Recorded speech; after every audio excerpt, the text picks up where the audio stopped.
Morning, everybody. Hope everyone's doing great.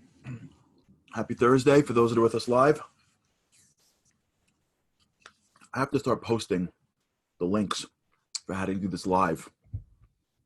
And maybe just post it on the chat. I'm getting emails from people saying that they want to come live. You're welcome to. Whoever wants to come live, it's awesome. Happy to have you. Every person that comes live means the world to me. Everyone who listens at all means the world to me, to be honest. But there's something very special about the live crew. But wherever you are, if you're watching or listening, I appreciate it. I hope you're having a great day. I hope you're having a great summer, July 4th weekend. For those that are living in the United States of America, we're going to be having a show tomorrow on the Shabbat show with Project Inspire at 5:30.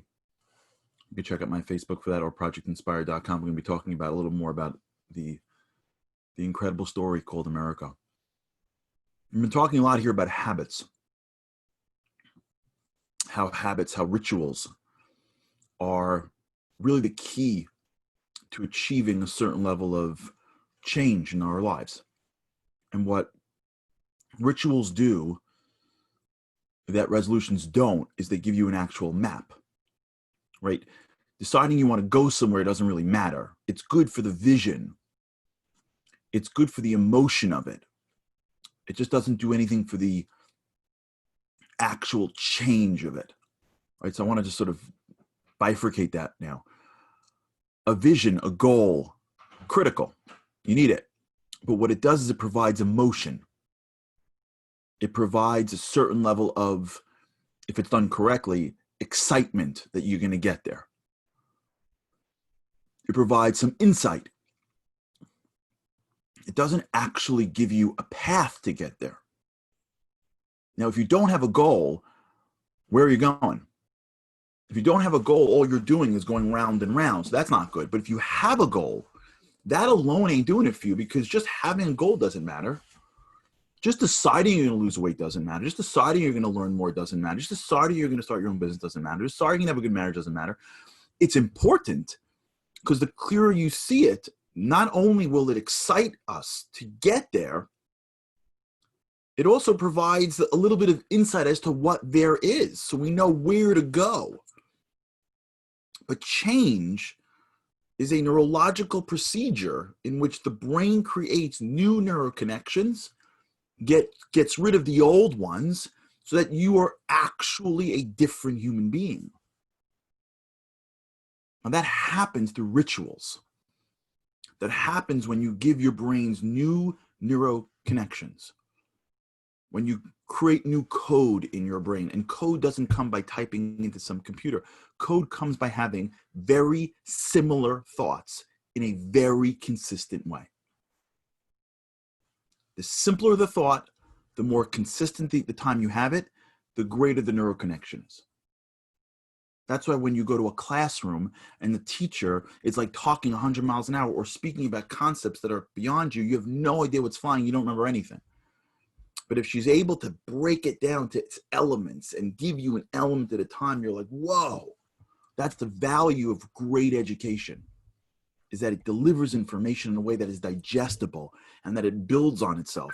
The reason why that's so valuable is because what that does is that aligns with your brain. If you're not going to align with your brain, then you have to override your brain with emotion, and that emotion is going to go away. What rituals do is rituals enable you to change your mind. Now, how do you do them? So we spoke yesterday about this idea of making them clear.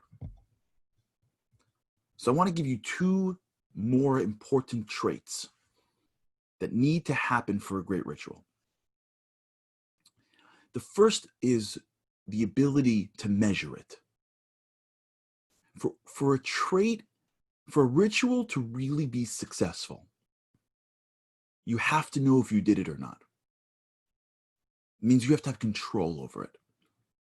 Now, you may not succeed at it, but you have to have had control over the effort in the ritual.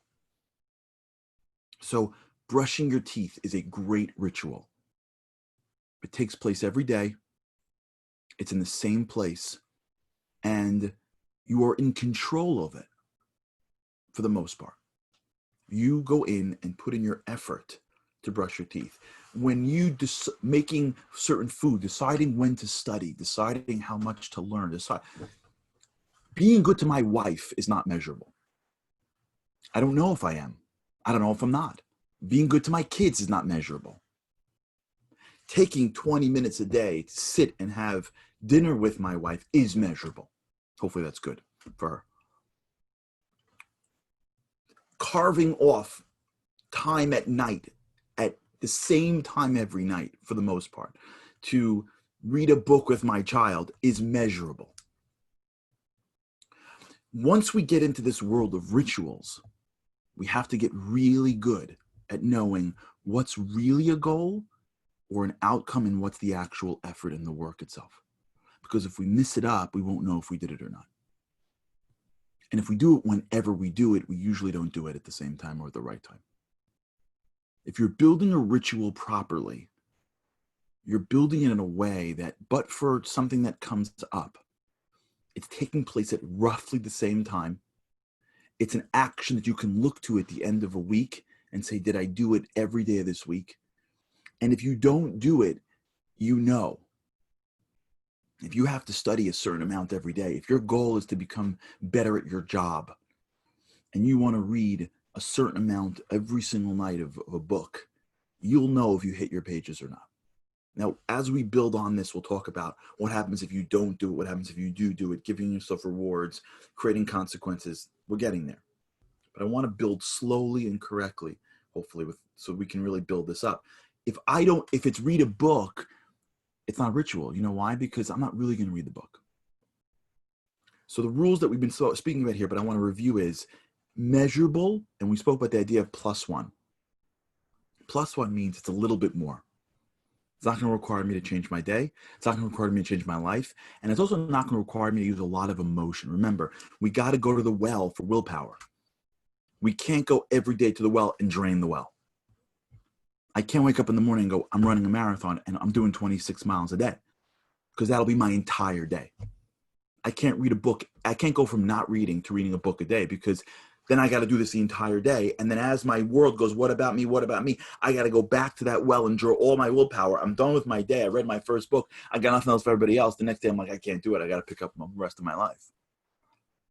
The excitement of getting to our destination is too great. We have to hold back on that. The way you build a ritual correctly is if it's +1. It's a little bit more than you've been doing. It will not disrupt your entire day. It won't be very painful. It'll be slightly uncomfortable. That's how you know you're in the right zone. If it's slightly uncomfortable, that means you could do it, because most things that are slightly uncomfortable you can do, like we spoke about here, the Navy SEALs 40% rule, right? When you think you get nothing left, you've only hit 40%. So whatever we think is slightly uncomfortable is just because we don't want to do it. And if it's not going to take up too much of my day, it's really not a question of rejiggering my life. It's really a question of, do I want to do it badly enough? So when I go to the well for it, and I start going to the willpower well and having to draw out willpower for this, it's not going to take up my whole well, and I can do it. If it's a little bit harder than I've done before, if it's measurable and I know if I did it or if I didn't do it, and the third thing is if it's connected to my overall vision. Why am I doing it for? What's it doing for me? I know where I want to go. Is this at least generally taking me there? I don't have to create a clear path. I don't have a clear path. I can't see a clear path. That's not how paths work. You don't see 7 miles from here. You only see the next few yards. You generally know you're going in the right direction, but you don't have to worry about seeing it. All you got to know that it's in the right direction. Now, if you've got something that's not going to require too much time and attention, it's going to equate a little bit of willpower from your part. You can measure it, and you know it's taking you in the general direction. Now you know you've built your ritual. It's clear. It's concise. You can do it. There's no like, was this too much?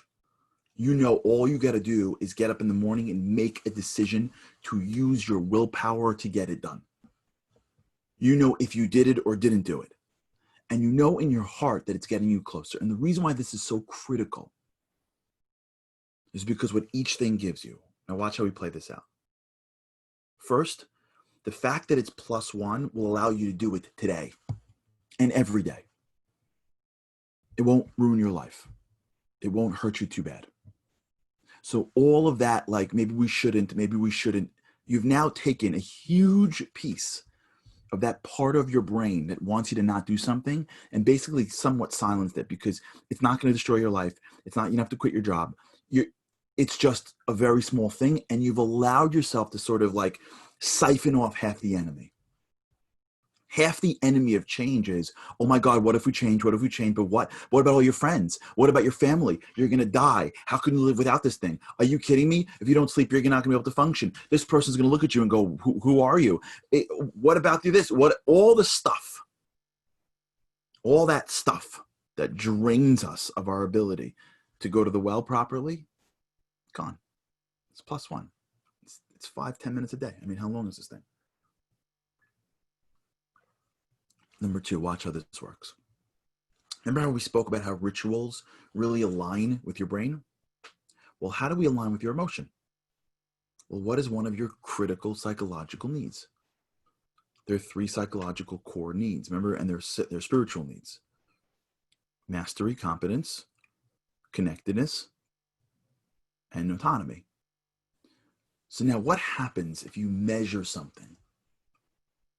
When you measure something, what ends up happening is over time in your brain, it becomes a game of can you master it? Why is it that people play video games? Like why? Why do you see people on a train playing Candy Crush? Forget video games. Why do you see people playing any games?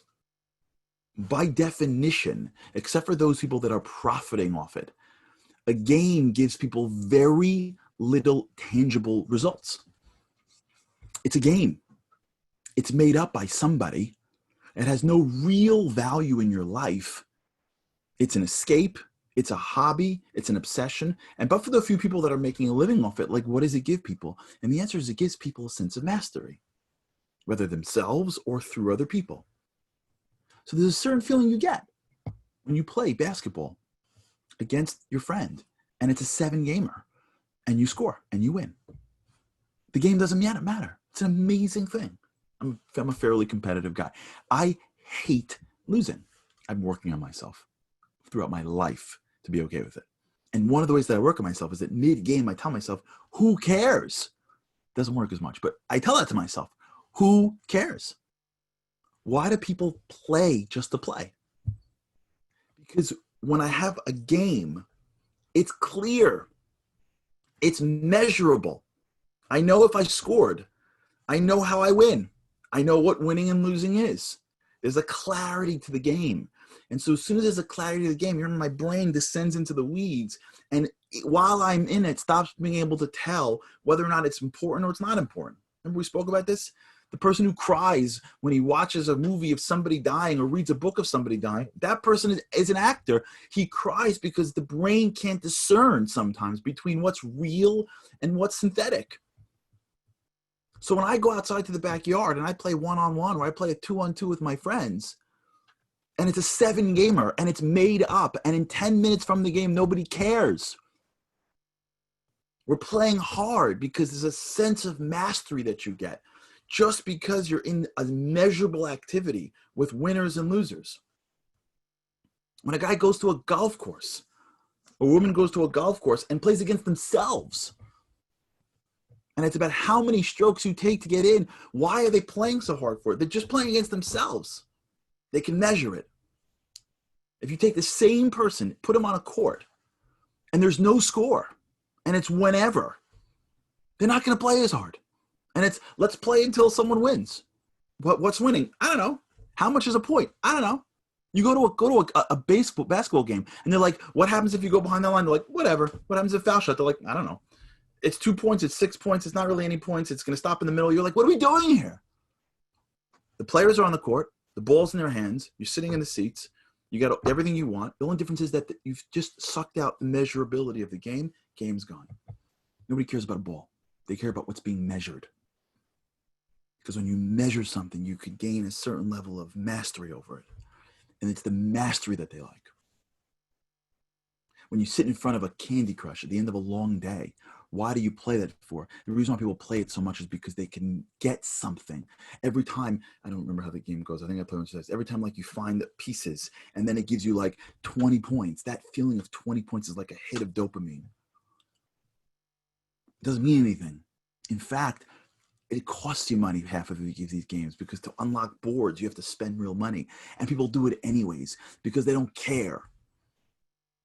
They just want to feel that they're achieving a level of mastery.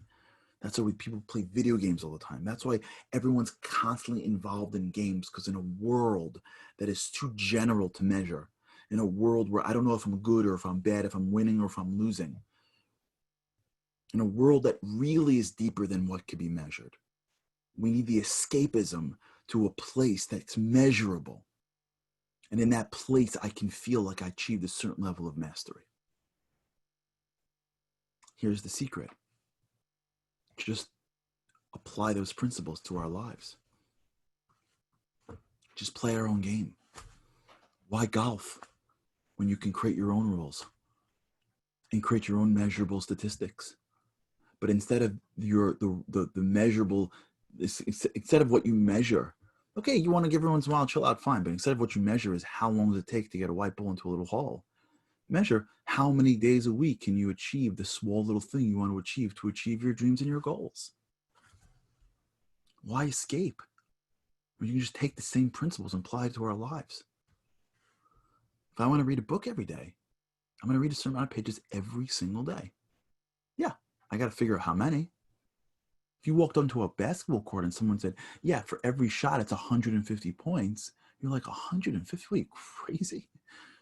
And you got to get 7,000 points to win a game. You're looking like, what are you serious?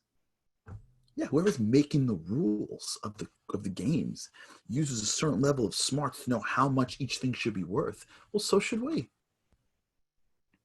How much should each thing be worth? Make the rules of our own lives. And when you create a ritual that you can measure, what's happening is every day that you get it, there's a hit. I did it. Now, especially if you want to, we'll talk tomorrow about consequences you want to put on, but forget that. I did it.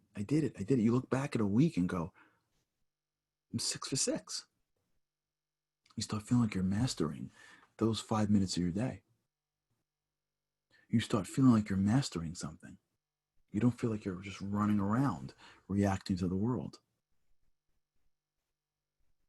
Now, here's the last piece to this. When you've linked not only the action to something that's measurable, but when you've linked it to where do you want to go, what happens is, as you get closer, there are moments of emotional excitement.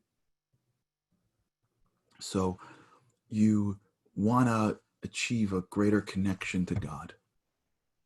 So you tell yourself every day, I'm going to study. I'm going to pray. You wake up every morning and let's make this even, you wake up every morning and you talk to God. So every day you get up and you talk to him. 15 minutes a day, you and God, one-on-one. All of a sudden, one day, a week or two later, you walk down the street or you see something and you feel a connection. And you know it's because you're a deeper person. You know it's because of the work you put in. Or you want to spend time with that child. And every day you go home every day and the kid's yelling at you, and every day you do it. And you check, I did it, and you feel good, you're mastering, you hit your 5 minutes, hit your 10 minutes, hit your 20 minutes. And all of a sudden, 3 weeks later, like your kid says something and you say something, and there's like a moment of connection. What you feel at that moment is this emotional, I'm getting closer. So what you're getting now is not some outside inspiration that's coming at you, you should be better. You have an internal inspiration of, I'm getting better. We'll talk about this tomorrow, called momentum. Very connected to what we're doing here. And that momentum is what propels you. It like solidifies those rituals. Now you're never turning back. Now the brain's got these tight, you're just like cementing those rituals. I know if you go. Willpower, mastery, emotions. And they keep on turning. And as the willpower goes down, the mastery goes up and the emotions solidify. Before you know it, to you are. All right, we'll continue this tomorrow. We got to figure this. Hopefully we'll finish this up tomorrow. It's Friday. And we'll finish this up hopefully, and we'll keep on rolling. Until then, thanks so much for tuning in. Really, really appreciate it. Thank you so much for the kind wishes. And I look forward with God's help to seeing you again tomorrow. Have a great day, everybody.